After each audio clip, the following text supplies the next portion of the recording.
Douglas Elliman is such a big, very well-known brand. And I even made a shirt, right? Where we say that brand matters and who represents you matters even more. So I personally am so conditioned and I believe in it, right? So when you believe in something, you could sell it. Absolutely. So let's talk more about the power of Douglas Elliman, how Douglas Elliman really has all this different reach with PR, with marketing, with AI technology. Well, first of all, public relations department is phenomenal. Stephen Larkin and his team do a magnificent job. And I think what's lost in the equation here is that, and by the way, this PR department is in-house. The exposure that they create and the stories and the history about some of these listings up on the Gold Coast or wherever it may be that we list, they have the connections with the media outlets to exploit these listings, which increases the exposure 1 billion times. The statistics are unbelievable. And I think a lot of agents that aren't with Douglas Elliman don't realize this. And then when they come to Douglas Elliman and they realize it and they say, wow, your PR department is absolutely unbelievable. All I see is Douglas Elliman, this listing, that listing. So that team does an unbelievable job for us. And that is so important because remember something, it's free advertising. Mm-hmm. I'll give you a story that happened with us in my region where the New York Times did a full spread on a centerfold. That's worth $100,000 on a Sunday paper. Wow. So our PR team is very, very well entrenched with the media. And I believe that the media is always itching to pick up a good real estate story when it comes to a property, the history. Always. So that's the first part of this. And that exposure that it brings, right? For our clients, it's added exposure, which means added eyes, added showings, added offers, more money. More higher offers means more money. So all of this, again, is what you get when you hire Douglas Elliman. And you had brought up Knight Frank earlier. You know, Knight Frank Residential is a phenomenal company. People don't realize the reach that is given to our listings that are over 999, over $1 million, and is syndicated to over 48 territories around the world. Now, you have to remember, the employees of Knight Frank, because they're employees, have a way to getting to clients, the wealthy clients, because most of those clients aren't shopping online for a home. They go to a wealth advisor. Mm-hmm. And a wealth advisor is hooked up with somebody at Knight Frank or wherever it may be. Mm-hmm. And we have access to those people through our international partnership. And I think that's very important. It's not an affiliation. It's not we're going to rent a name and give them a piece of the commission. It doesn't work that way. So it's far from a name rental. This is a true partnership. And I value that relationship very much because I deal with it on a daily basis. And is a big part of our exposure as well. So when you couple that technology along with the new AI technology that is created for us as we speak, it's absolutely phenomenal. This is, and I can't get into a lot of it because it is confidential information. Work in progress. Exactly. I've been fortunate to have some input when this started a while back. And this technology is going to generate leads. And the way the search criteria is set up, that is proprietary to us and absolutely unbelievable. So I'm excited about that part as well. And I think the company spends, again, it's an undisclosed amount of money, confidential, but it's a big number for our agents and our clients. And that is where the future's going, is AI technology. Yes. But this is a different type of AI technology. And we're very excited about it. We're experiencing some of it now as it's rolled out. Our new systems, our new marketing systems, Studio Pro and Ad Pro are just taking it to the next level. I look at the analytics on a regular basis from these programs, and it's just so impressive about how many impressions we can get, how many people we can get in front of with detailed views, not search views, which is just somebody putting in a town and searching. We don't count those when we're presenting to a client or having that conversation, that update on their listing. It's the detailed views that really matter. And I think that our technology is phenomenal, and it's getting better every day. And that's another part of this conversation between our IT team and our technology executives. It's a phenomenal group, and they work very hard to bring our agents the best technology possible. And I'm excited about that. I really am. You know what, Tony? It's very fascinating to see a company like Douglas Elliman that is now officially 112 years old versus sometimes when we drive around and seeing for sale by owners that are trying to sell their own homes, just trying to save a commission. And I wish people really, truly understood the value of real estate brokers, right? We don't just bring the sign up. We don't just put the pictures up. We are emotionally involved to make sure that every property is properly presented to the marketplace. And I personally have seen it over and over and over again, how my clients even writing such beautiful reviews for us, where they saying that, Olga, your commission was worth 10 times more. Because for all these services, the guidance, the support that they are getting through us versus when they're trying to do it on their own. What advice would you give a seller in today's market if they are contemplating to put their home on the market, especially watching the news today and thinking, wow, the rates are so high, maybe I should just wait? It's a great question. So I wasn't born into management. I was an agent, on the other side of the fence. I prospect for FSBOs. I love working FSBOs and expireds. So I understand it. I speak that language. I like to look at myself as a good prospector, and the training that I give agents has proven that. But I think the biggest part of a for sale by owner is that it's very easy for them to sell in these markets. And that's a fact. But the fact of the matter is, did they get the highest possible price? No. And that's a fact. Brokerages have been around for a long time for a reason. And just because a for sale by owner can go and say, oh, I sold my property. Well, that doesn't mean you got the most money because you didn't have the most exposure. If you had 30 more people through and received another 6 or 7 offers, maybe you could have netted 50,000 more. So I think that's a big part of this. Yes, there are some people that just want to sell and they're happy with what they received, and I respect that. But that doesn't necessarily mean they received the most money or the most value for their property. And as we know right now, if a property's priced right, what's happening? There's a line out the door. There are people calling every day to get in. When is it coming on? When is it coming on? So I think that's the biggest aspect when we speak about for sale by owners. When I used to knock on the door of a for sale by owner, and they would say, I don't need a broker. I'm going to sell it on my own. And the market was similar to what it was today, although there wasn't that big of an inventory crunch. And similar meaning activity. We didn't have lines around the block and, 30 offers, but there was good activity. So to say that it's the same as today, no, that's not accurate, but close in some ways, yes. And I could remember them telling me at the front door, Tony, it's nice to meet you. Thank you, but I don't need a realtor. I could do it on my own. The one thing that I always reminded them was that who's vetting these people? How do you know they're even qualified? Absolutely.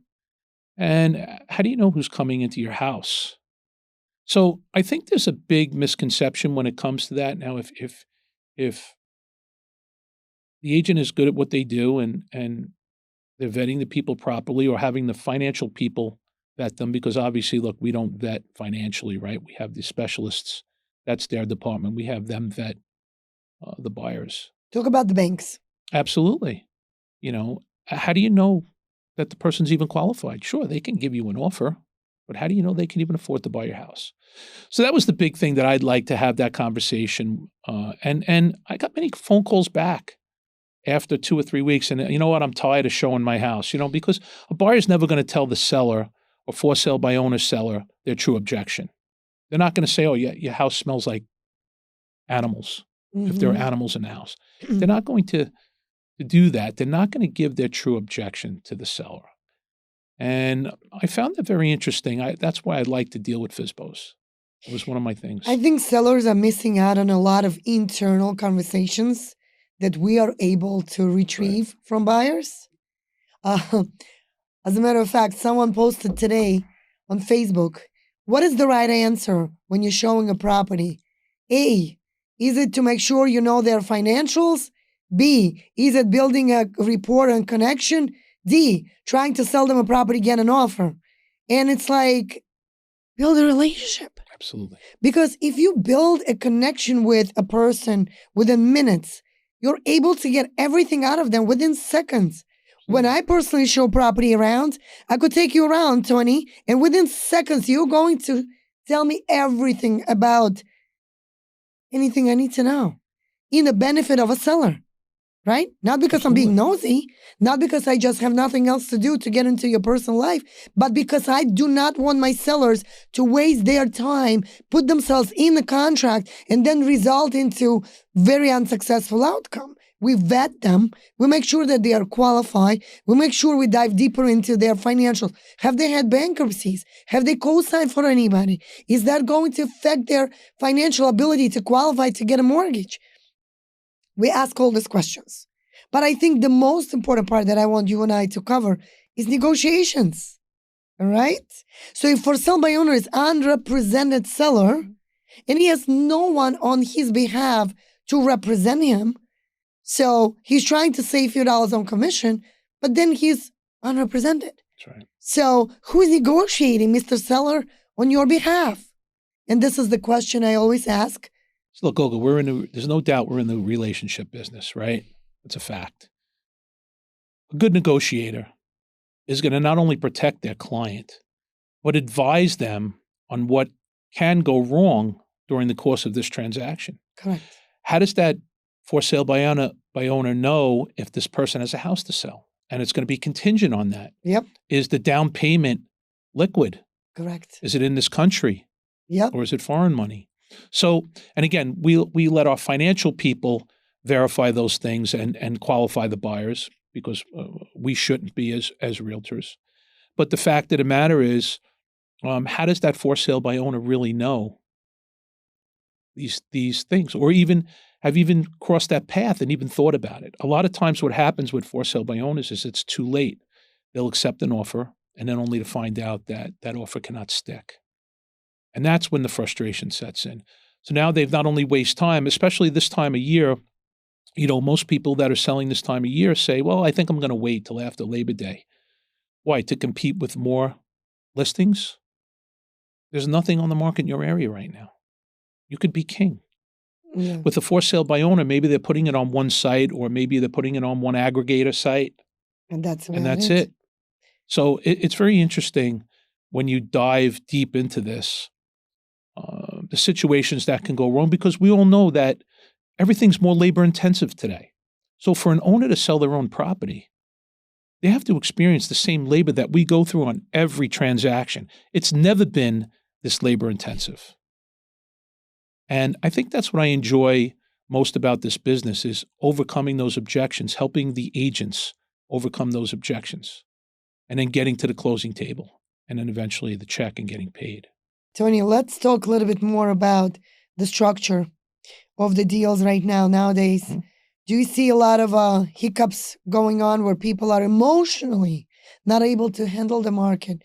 How do you and your agents seeing that it's not just about making a sale, it's about holding their hand throughout the process?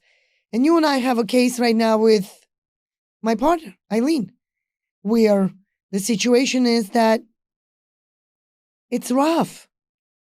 It's emotional involvement. Some people go through divorce. Some people go through separations. Some people go through death in the family. Some people getting married. I mean, we can go on and on and on.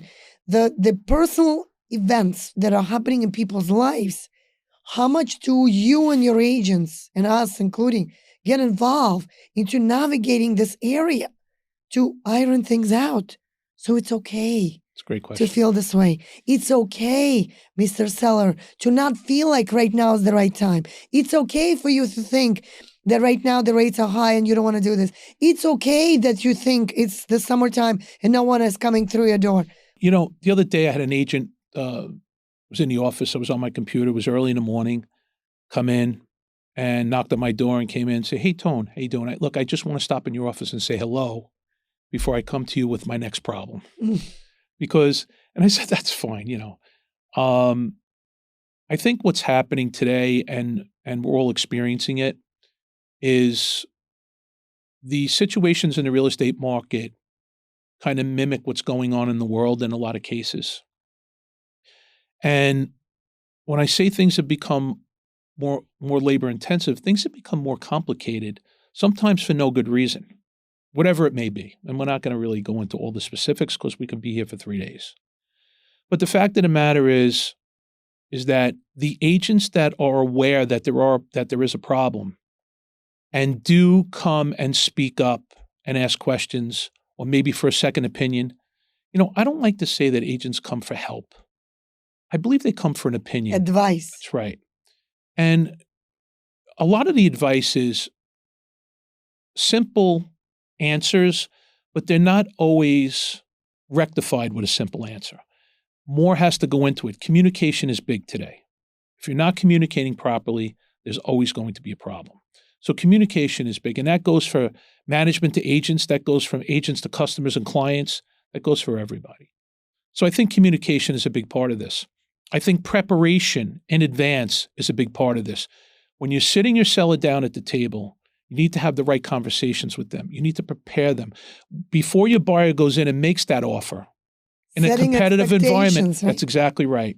You need to have preparation. So I think it's always good to get a second opinion. You hurt your foot and you go to an orthopedic and he says, "Oh, we have to operate." Well, that's not going to sit right with me. Maybe another guy has physical therapy, or maybe he's saying that, he's treated plenty of patients that have had this same situation and therapy is enough. So it's almost like a second opinion, basically. So I think what you have today is, and not a negative way, because it's all positive when agents are coming to you that they have multiple offers or they're working with this really good client and they're thinking about looking in a certain area and they want to just talk about the entire situation. They're spending $5 million, whatever it may be. It always turns into a positive, because I believe the negativity is a big problem today, that sometimes things are so negative, whether it would be COVID or that's, you hear now there's a new variant and, everyone's talking, "Oh, there's a new variant." Well, look, we'll get past it like we've gotten past everything else. And so I think the positive thought process is a tremendous part of this equation, and also significance. You have to make people feel significant. Absolutely. This is a tremendous part of our business. And, again, that goes along with the coaching feature. Gary Parks, who is a tremendous part of coaching in my life, has been for 17 years. It helps me dramatically get through a lot of these situations mentally. Mm-hmm. Not running to him and say, "Gary, what do I do? Gary, what do I do?" But it's the preparing your mind to handle and overcome these objections. And it's the same thing for a listing agent. It's the same thing for a buyer's agent. It's the same thing for another manager. So I think all of these equal one equation, and everybody wants to get to the same destination, so to speak. And again, it's about teamwork too, because we have these resources. We have the coaching. We have the training. We have the public relations. We have the thought leadership. We have the local leadership. We have meetings. We have the employees, the admins and support staff, the marketing department, phenomenal. So again, and it starts all the way down from Stephanie Garbarini, who's our global chief of marketing. So again, when you look at this from afar, it's all one big equation. And when you put it all together, that equals this brand. And I think you have to have all of these pieces of the puzzle to solve these issues and make these things happen. And I'm happy to say that it's nice to know that you have someone to turn to if you have to turn to somebody. I call you coach. Absolutely. Tony, what would be one piece of advice you could give a potential seller right now that's thinking to put their home on the market and emotionally and psychologically getting disturbed by the news and the media? So if they don't have a place to go, a lot of our clients have a place to go. They have a place in Florida, they have a place in the Hamptons, they have a small place in the city, and they have a place here. What happens is, and I'll give you a live example, obviously without mentioning names or divulge any confidential information. Seller comes, says, Tone, listen, we want to shed one of our properties. It's just too much. We want to start enjoying a little bit more. We want to travel a little bit more. And one of our properties is a burden. So during the conversation, I said, okay, well, what's your biggest issue right now? My biggest issue is taxes. I want to sell, even though I could afford them, no problem. The upkeep, it's a 2-acre property, but I'd like to buy something else. And I don't want to use all my cash or use a good amount of my cash. My accountant keeps telling me to leverage myself, and I'm concerned about rates. So I said, okay, so let's talk about it. So you have a 2-bedroom on the Upper East in Manhattan. We're never getting rid of that. We want to keep that. So if we don't buy anything, we decide not to purchase when we come see our grandchildren, we have a place to stay locally. We have a place out in Southampton, and we have a place in South Florida. But I would like to maybe purchase something in a new development locally so that I can be a little closer to my grandchildren from the city. But the rate part, the rates, I said, well, look, rent the rate. Don't marry the rate, because you can get an adjustable or a buy down. And in 3 to 5 years, if you want to pay it off or you want to refinance, if your accountant's telling you to leverage yourself and you have to do it that way, then take an adjustable. Speak to the mortgage people and see what your best avenue is if you don't want to expel all your cash or a good part of your cash. So that's the first thing. The second thing is that right now, there is no inventory. It is such an amazing time to sell if you're going to capture the most money on your property in most areas. And I always put that disclaimer on it because not every area is performing the same way. But even in some of the areas that are having some trouble with sales, if the property is priced at or a little bit below market, you're still getting that activity where you're going to get your number. So the first thing I tell them is don't be afraid of the rates if you're going to purchase something. Second thing I tell them is that why wait and put it on when you're going to be competing against more inventory and you're giving more choices? People have more choices. If you're the only game in town, you're going to receive a tremendous amount of activity. Those are really the two things right now that I'm faced with and guiding our agents with. And it's a very common question. So then he'll come back and say, well, I decided that what I'm going to do is I'm going to just put more money down. So I'm not using all of my cash, and I'm going to get a mortgage, and I'm going to do the 3-2-1 buy down of the 5-year arm, whatever it may be. And then I'll just pay it off when I'm ready to pay it off in 3 to 4 years or whatever it may be. So it always works out in the long run. But that's basically, I'm having that conversation, 15, 20 times a month at least with agents or with clients, because I'm not afraid to get on the phone with the client and the agent. I'll ask the agent, do you mind getting the client on the phone? Let's do a conference call. Let's talk about it. Excellent. Let's discuss the options, because a lot of times people aren't aware of all their options. Correct. Maybe the seller said, you know what, I'm just interested in shedding this property now, and I'll use my Upper East Side pad when I come to New York. In the wintertime, I'm going to South Florida, and in the summertime, I'm out in the Hamptons. My family comes out. So, and maybe I'll purchase 2 years down the road, 3 years down the road when I see what happens with the economic climate or after the election, because we're coming into an election year. It's on everybody's mind. So there's a lot of different ways and a lot of different advice points to bring up. And I think that people are smart. They're going to make the right decision. Tony, this was so much information for our potential buyers and sellers. And I want everyone to understand that the whole concept of all of this work that we're doing is to share and put it out there with the reality of real estate, right? That's right. When I started being coached by some of the most top producers in Manhattan, I told them that I will not be one of those girls that you'll be seeing on $1 Million Listing New York show where everything is like, boom, it's done, overnight, cash deal. Like, it's not as easy as it shows on TV. People need to understand that during that time when $1 Million Listing New York was the most popular show, we actually acquired a lot of agents that came into the game thinking it was easy. Right. And in reality, we know it's not. So when agents reaching out to me and saying, hey, do you think it's a good idea to join real estate right now? Well, you need to understand, you need to master your skills. You need to be very well prepared. You need to train yourself daily. You need to really open up your mind for opportunities that's out there, because there's a lot of conversations that we're having, a lot of opportunities out there, but the right advice, right, that we are able to give our clients.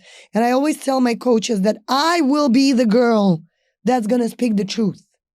And I will be the one that's delivering the news through my videos, through my podcast, on the truth of the reality that's happening right now. So I want everyone to follow. I want everybody to please subscribe and understand that everything we're doing here is bringing you some of the most top elite professionals so they could share with you all their wisdom, knowledge, and support you with your decisions that you are about to make with your bright future. Thank you, everybody. Thank you, Olga.